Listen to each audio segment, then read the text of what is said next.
Welcome to Face to Face. This is a show about change and about what's next. It's a show that wants to ask questions, peel back the layers of our average everyday experience, and go beyond scratching the surface. We interview amazing people with incredible ideas and stories who have done wild, weird, and wonderful things. Remember that imagination shared creates collaboration, and collaboration creates community, and community inspires social change. I'm David Peck, and this is Face to Face.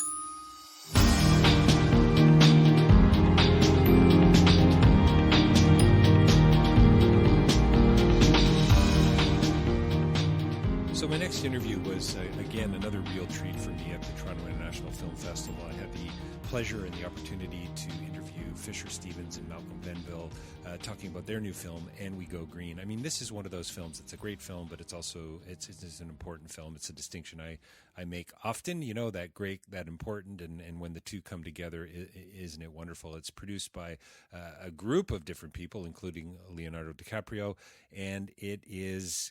I think it's going to make a difference. This is going to change the way not only we see the world, but the way we think about the world. It's about racing. I mean, it's something eco-friendly electric race cars. I mean, who knew, right? I had no idea. It's Formula E circuit. It's a lot like Formula One, but we had a blast. I think I did anyway. I'm pretty sure Fisher and Malcolm did. We had a lot of fun talking about eco-capitalism and philanthropy and how, you know, making money and changing the world are not necessarily separate and distinct, and how those things can go together. We talk about the fact that there's no noise in an electric race car, and it's kind of, I think it's like 0 to like, it's instant acceleration with an electric car. And we talk a lot about environmentalism and what it means to, you know, to move the needle and to make significant change. And unfortunately, by the way, there's a little bit of we were at the Royal York Hotel, and this year for some reason at TIFF I was getting a bit of radio interference here and there. On one interview, we had a Russian radio station coming in. I'm pretty sure it was a conspiracy, but we've still got some of our best people on that. But we had a little bit of elevator music in the background. I hope it's not a distraction. In fact, I don't think it will be at all. It's a lot of fun. Stay tuned. And We Go Green. Again, this is one of those great, fun, entertaining films that's like right out of the gate. It's hysterical.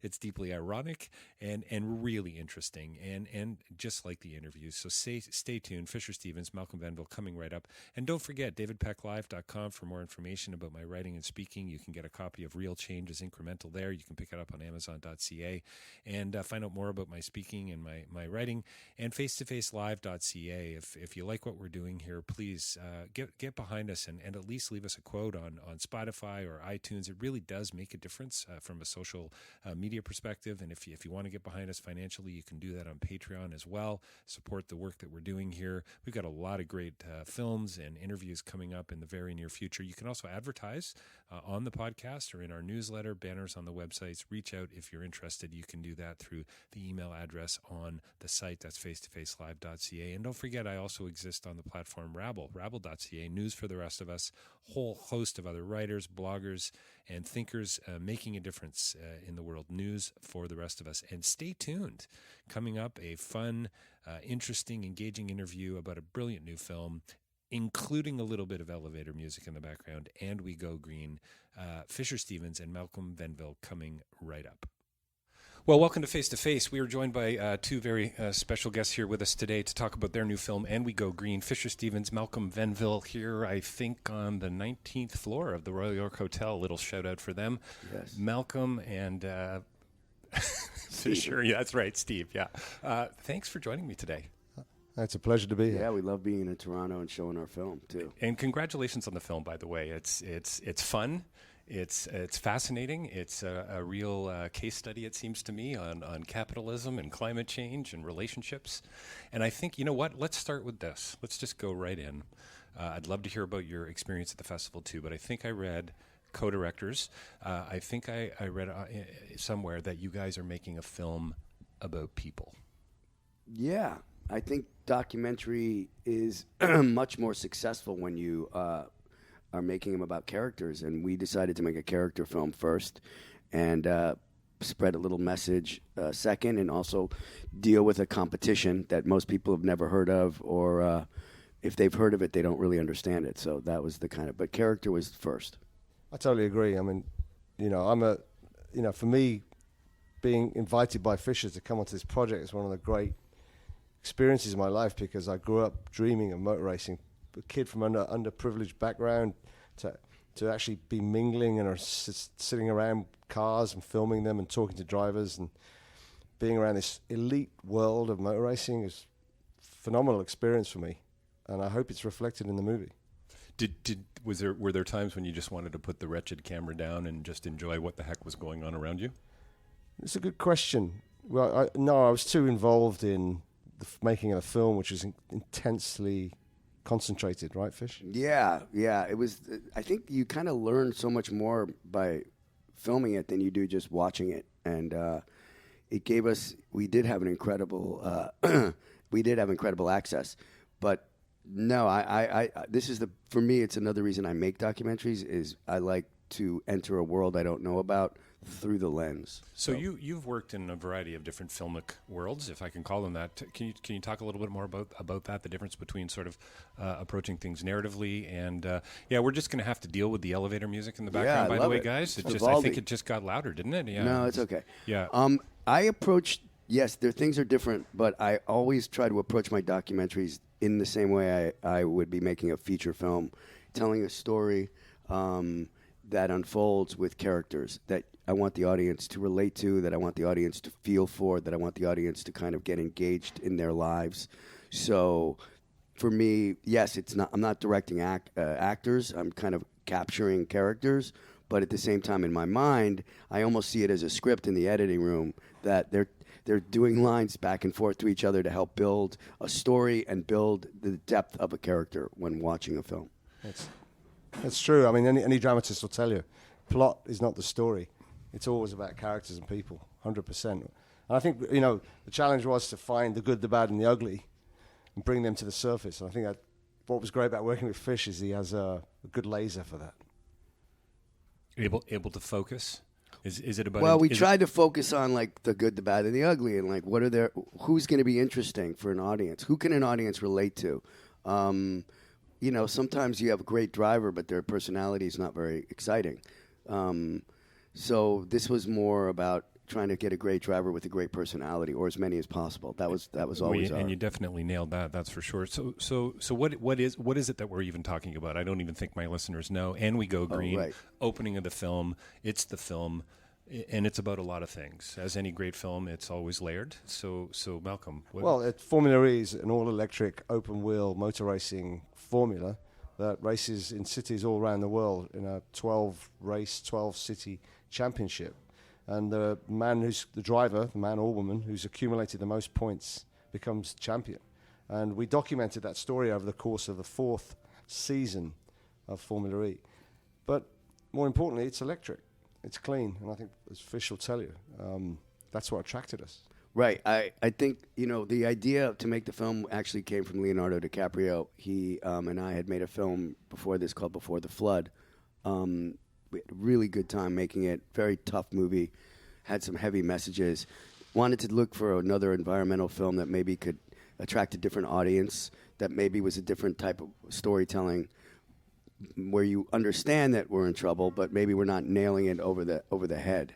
Maybe not just saying, okay, we're fucked, but actually tell a great story, get you excited. Maybe people who don't even think about the environment will see this film, and that was why we chose to do it. What's so cool about it is I like racing. You know what? You guys will appreciate this. I got a spin in the new Ford GT recently. A friend of mine works for the company here in Canada who helped to design the car, and I said, so Patrick, what $500,000 off the lot? And he's like, yeah, this one's priceless. This was number one off the line. So pulls up to our little home out in Oakville, west of Toronto.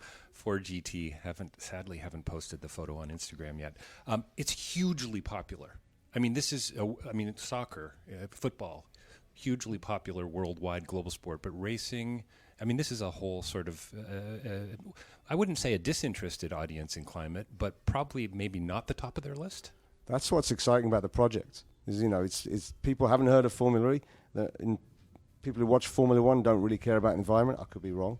What do you think, Fish? Yeah, I think it's rare a Formula One fan, worries about the environment, but hopefully, I mean, Formula One is now hybrid, which I guess if you're a fan of Formula One, you know that. So that was one step, but it's still not clean like Formula E. So, yeah, I think I've had a lot of people see the early cuts of this film and go, wow, I want an electric car. I never thought about this stuff, but now I am. So that was kind of our ultimate goal. I think we there's that famous doc, Who Killed the Electric Car? And, GM was able to kill that car. It's very difficult to kill electric cars now. As much as Trump is trying to, Trump is, the enemy of the electric car. Trump is the enemy of climate change, the enemy of fixing climate change. So we're doing our part to keep fighting dark forces like the president and his fossil fuel administration. Is it a sort of a blend of cause and capitalism? I don't know if that makes sense or not, but when electric cars and hybrids first came out, pretty expensive. In fact, my father-in-law had a Prius. He was a really early Prius. I mean, hey, sorry, Toyota, but kind of an ugly car, but it worked. And it was the coolest thing and fascinating. You guys know, you pull up to a stop sign, like, what's going on? There's no vibrations. What's happening? And it was a really visceral, tactile experience. And I remember it really clearly. Is it getting easier? I mean, and cheaper. Cheaper and cooler. Right? Well, much cooler. I mean, the electric car. I mean, the Tesla's one of the coolest cars ever. I mean, unfortunately, they're not in our championship, but I love. Or in my price range. There's a cheaper Tesla, but they're getting cheaper and cheaper, and that's part of the point. And the technology that's being pushed at Formula E is helping bring price points down, which is key to everybody driving these cars. Well, and what's really cool in the film that you bring out is, doesn't one of the drivers say something like, "This is not only here to stay; it's actually going to become more popular." Absolutely. I mean, you can buy an electric car and you can enjoy, for someone who is never able to enjoy supercar for performance, you can buy a family car and enjoy power beyond your dreams. And I think it's coming. Electric cars are coming, and it's the gas engine is the old world order. Manufacturing gas engines takes factories full of people and robots and all kinds of toxic machining processes. All that's gone with electric cars. It's lithium. It's some software. It's a rotor. That's it. And it's quick and it's clean. It's the energy absorbs is 6 times less. The efficiency is 90-something%. These things are out of their mind. Yeah, and also the cool factor is what we were attracted to, that these cool guys who drive these usual gas-guzzling monster beast cars are like driving electric vehicles. And it's also about to give Formula One a run for its money. I mean, it's only 5 years old, but when we were filming, it was 4 years old. Formula One is 74 years old, So it's got a ways to go, but it's moving at a very, very, very fast rate. What do they say? 5 years to build a business, 5 to 7 to 10 years to build a business. How about a movement, right? Yeah. This is one that's sort of climbing its way uphill, like Sisyphus, for crying out loud. Yeah. I think for Alejandro Agag, who's one of our other main characters, who's the kind of mind behind this thing, he is a capitalist, and he saw an opportunity. He says in the film, I'm not. There's the environmentalist and there's the capitalist. I'm the capitalist, but I see an opportunity to make money by doing something good. And I think that's also the theme of this film for me, is like, hopefully a lot of entrepreneurial people will see the film and go like, I want to get rich doing good too, as opposed to getting rich by pulling carbon out of the ground. And I won't get started on my bandwagon. No, you can if you like. No, I mean, okay. I got a soapbox here with me if you need it. Yeah, sorry. But we can find a corner downstairs. That's pretty easy. No, Fish is right. It's all about merging, the eco-capitalists out there, who are bringing them together with the eco-warriors and forming a sport that is not only environmentally friendly, but it's super aggressive, super competitive. I mean, Formula One is dull for me compared to Formula E. You've got drivers vying for every race. In Formula One, you have drivers paying to drive. You have drivers bringing money to teams saying, pick me as your driver. I mean, it's just weird.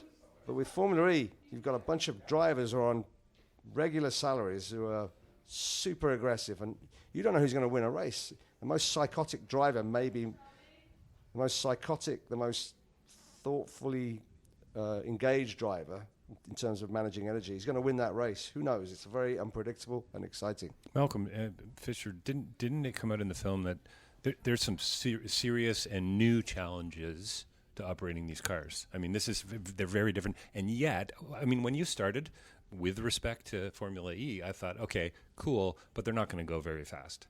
But 220? Is that 220 kph? Yeah. Oh, yeah.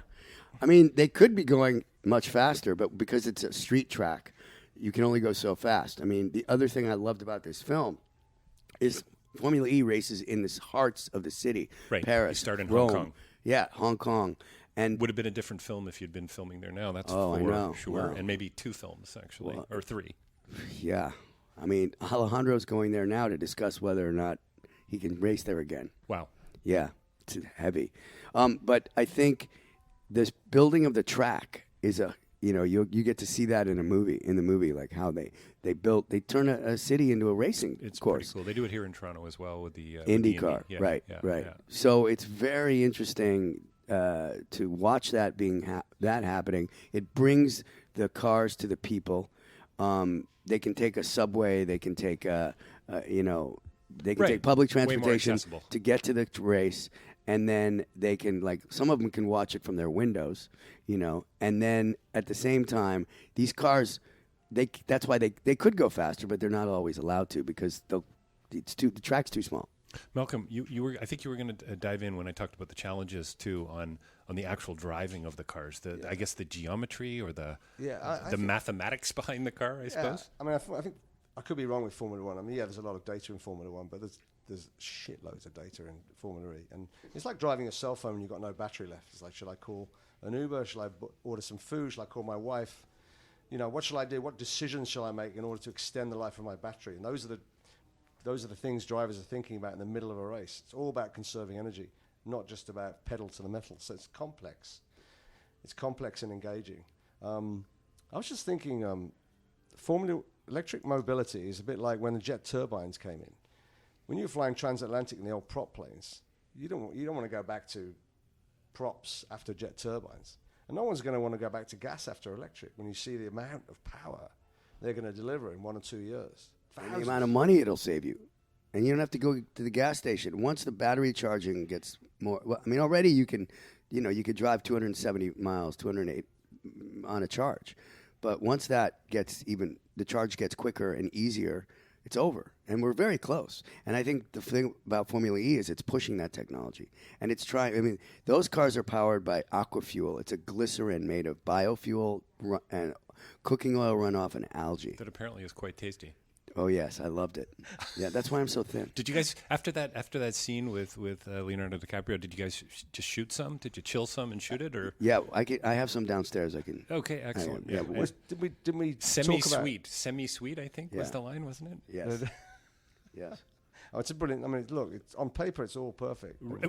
That's great. Yeah, but it's still aquafuel can only generate so many cars right now. But imagine, they're trying to develop that and make that a major component in powering. I love the notion, and I'm so glad you brought up the fuel, but also just the notion of how something like this that's seemingly kind of incidental, I suppose, driven by lots of money and entertaining, is actually driving technology that's going to change the world. Or is already changing the world, I suppose, but maybe not as fast as we need it to be going. So maybe we're not quite going green enough. Well, I think in North America, definitely not. But if you talk to the Swedes or the Dutch or even the English, you've got all kinds of taxes now on diesel and gas cars and congestion charges.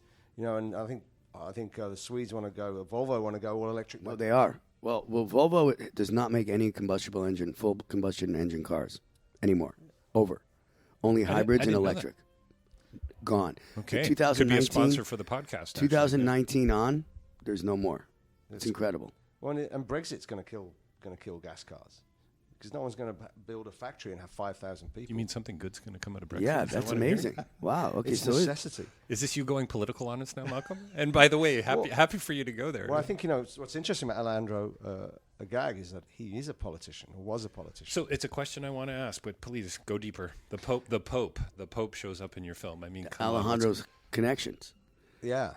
I think the film makes it clear, that you need a politician in order to move this thing forward and turn it into a sport.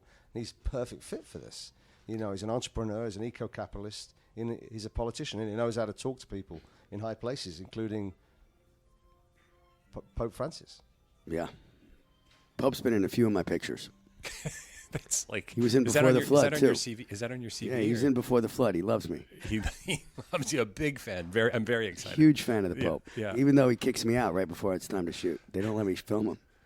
So is it political? So eco-capitalism, love it. Almost sounds too positive to me. Sorry. Right. Don't want to you're don't right. want to go deeply. Malcolm cynical. paints a prettier picture than's real, but it's okay.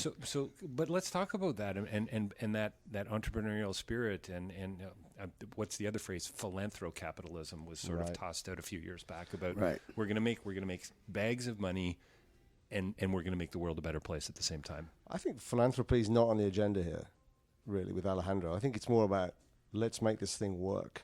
And let's bring let's bring all these major capitalist organizations like Mercedes, BMW, Nissan, Jaguar, Porsche, BMW. Let's bring them all in and let's work towards a cleaner, faster future. That's and entertain people. I mean, I just also want to say that I knew nothing about motorsport. That's why I wanted Malcolm to join me. I didn't give a shit about cars, about racing. I live in New York City. I ride a Vespa. But the thing is that this sport is so much more interesting than Formula One, because in Formula One, you know it's a Mercedes or a Ferrari or maybe now a Red Bull that's going to win. Here, every race is won by different people and different manufacturers, and the competition is much thicker. And going around these corners in these tight cities, there's a lot of banging up. They bang up a lot of cars. I think what's interesting about we're working with Fisher on this is his depth of experience, not only as an actor, but as a documentarian and as a director and a producer. His racing drivers are like babes in the wood. They're like children. They're like, it's really, they give you this corporate spiel. Yeah. They give you this nonsense. And what Fish was great at doing was infiltrating that and finding the crises and the neuroses and the passion and the anxieties that fill the lives of drivers. Like, I learned that when a driver is not winning, he's depressed. Totally. Well, now we're back to a film about people, right? Which is kind of coming full circle to the first question. Is the revolution really coming? Oh yeah, the revolution is totally coming with electric cars. Capital R. Capital R with electric cars. Now, my bigger agenda is the revolution coming for climate change in general, not just cars. So the beauty of Alejandro is he is a corporate capitalist,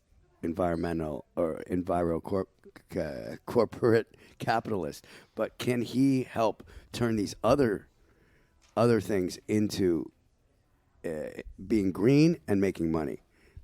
The building industry. Buildings. I mean, I would love it if people saw this movie and they're like, CEOs, and they're like, "Hey, man, let's change the way we bottle our shampoos. How to apply it? How do we? Absolutely. How can we apply it?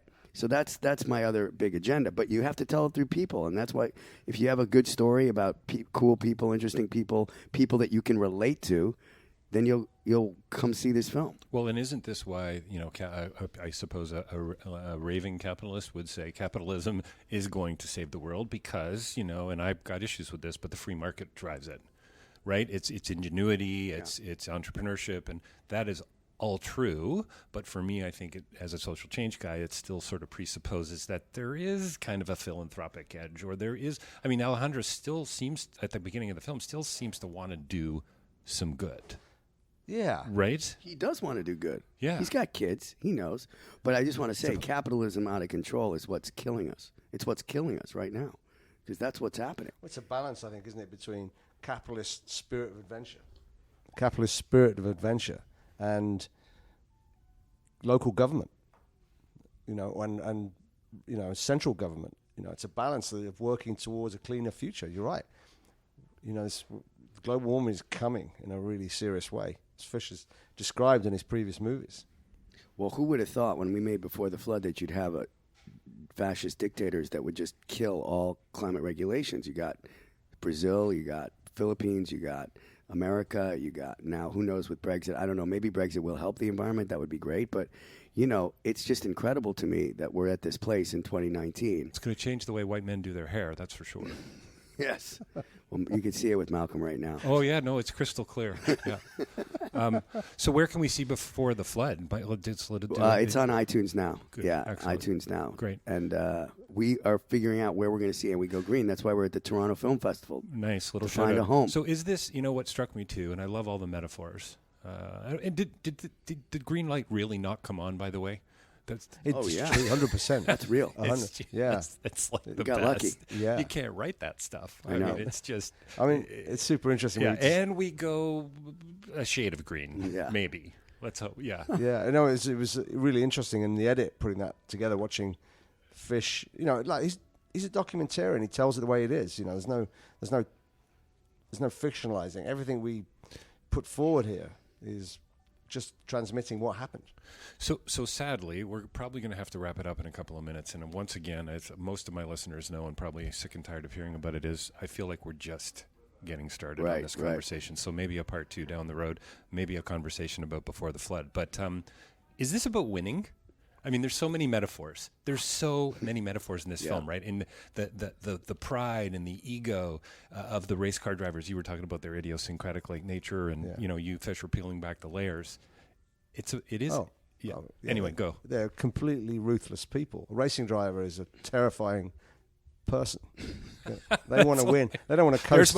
There's my soundbite for the day. I'm like, you know, people who come second, as Nelson Piquet said, welcome to our first loser. Yeah. You know, that's the way they see it.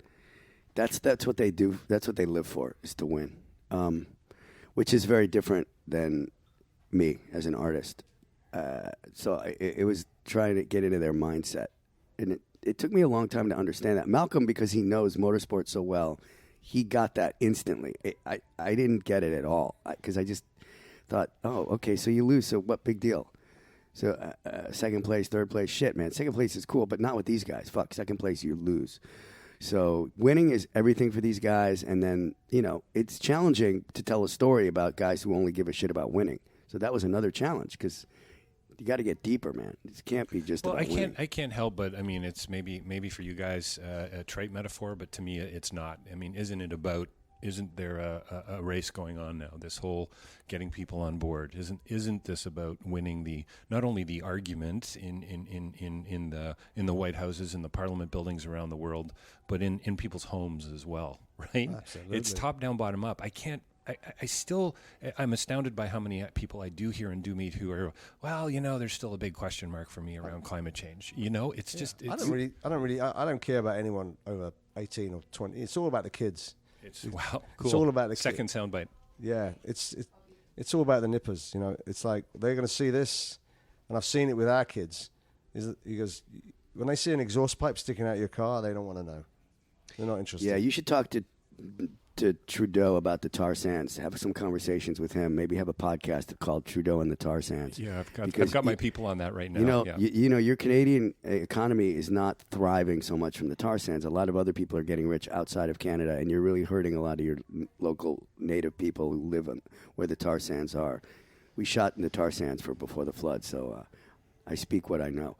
But, you know, we got a lot of work to do. So let's go, Trudeau. Close those tar sands down. So just as we wrap up, guys, and thanks again, and congrats on the film. I don't want to get your show off the air, though. Oh yeah, no, I'm feeling capital C censorship here coming like a freight train. Co-direction. We chatted a little bit about that before I think I hit the record button. And Malcolm, you said something really cool and kind of, I think, profound, and maybe something about art being collaborative. But you said we were friends first, and that kind of changed things for you, and it turned it into this. Yeah. You've already talked about the marvelous experience this was, but I'd love to hear more about that. Well, it was the best experience I ever had because, you know, directing is lonely. Interesting. And especially in the edit, and I was able to share. I mean, it was really too much fun to be really honest. It was too funny. Most of the time, it was just laughter but I really enjoyed learning from Fisher. And shots of aquafuel. Yeah, just watching Fisher work and learning from the way he dealt with really difficult people and how he kind of moved closer to them and how he manipulated and how he controlled the film. For me, it was a brilliant experience to be riding alongside and learning from that. And I'm excited to go into my next project with everything I've learned here. Saw Hidden Life yesterday, and the Q&A afterwards, the actors who I'm actually interviewing a little later today talked about not just the collaborative nature of art. I mean, obviously it's about relationships and the community and so many people and moments and, kind of a confluence, I guess, of serendipitous events coming together.